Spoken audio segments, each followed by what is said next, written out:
اعلی بین البحرین حاجزا، اور اس نے دو دریاؤں کے درمیان ایک حد فاصل بنائی۔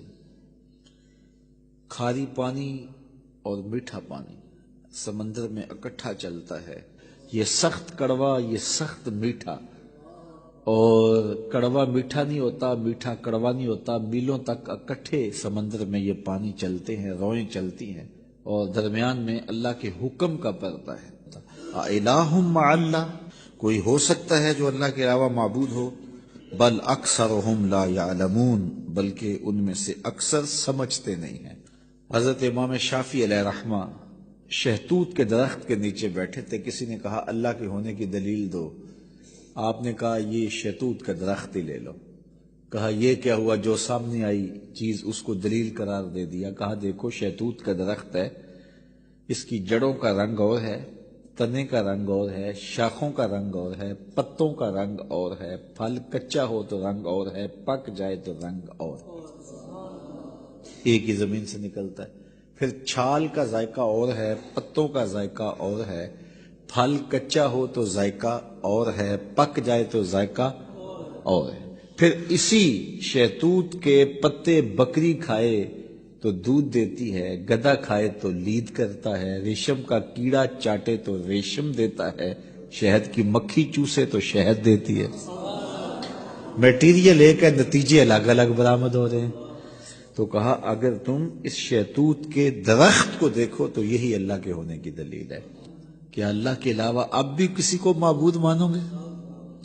جب مشکل میں کافر بھی پھنستے، جب وہ جنگل میں جاتے پھنس جاتے، کوئی راستہ نہ ملتا، یا سمندر میں کشتی پہ سفر کر رہے ہوتے تو کشتی ڈولتی اور موت سامنے نظر آتی، پھر اپنے بتوں کو نہ پکارتے، پھر خدا کو پکارتے، لیکن اللہ اتنا کریم ہے پھر بھی انہیں نجات عطا کر دیتا۔ یہ نہیں کہ اب پھنس گئے ہیں تو ڈبو دو، نہیں، اللہ تعالیٰ جل شانہ کافر بھی فریاد کرے تو اس کی بھی سنتا ہے۔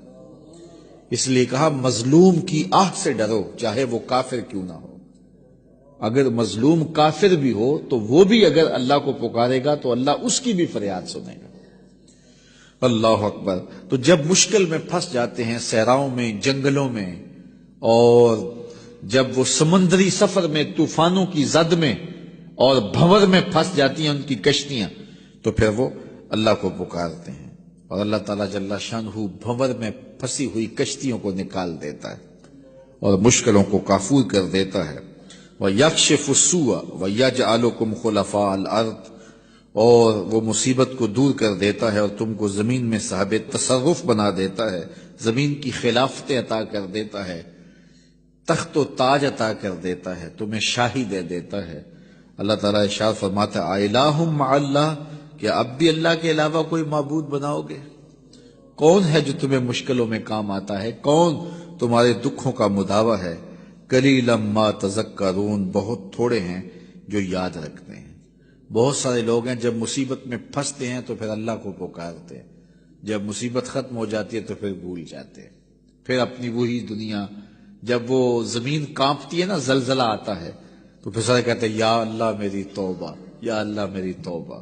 جب پتھر بھی لرزتے دکھائی دیتے ہیں، جب پہاڑ بھی کانپتے دکھائی دیتے ہیں، جب پانی بھی ڈولتا دکھائی دیتا ہے، جب زمین کا کلیجہ ہل رہا ہوتا ہے، تو بھاگ کر جانے کا، فرار ہونے کا کوئی راستہ بھی نہیں ہوتا، تو وہ کہتے ہیں یا اللہ میری توبہ، یا اللہ میری توبہ۔ لیکن جب زمین ساکن ہو جاتی ہے تو پھر اسی طرح سرکش کے سرکش، متکبر کے متکبر۔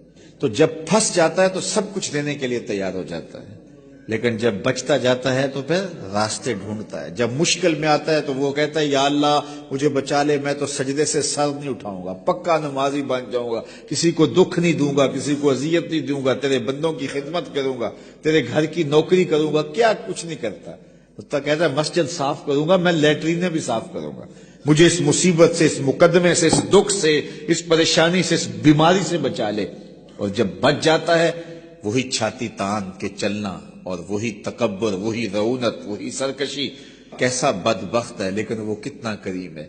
جب وہ بندہ دوبارہ پھنستا ہے پھر کہتا ہے مالک، اللہ کہتا ہے چل جا، میں پھر معاف کر دیا، کوئی لاؤ تو صحیح ایسا کریم۔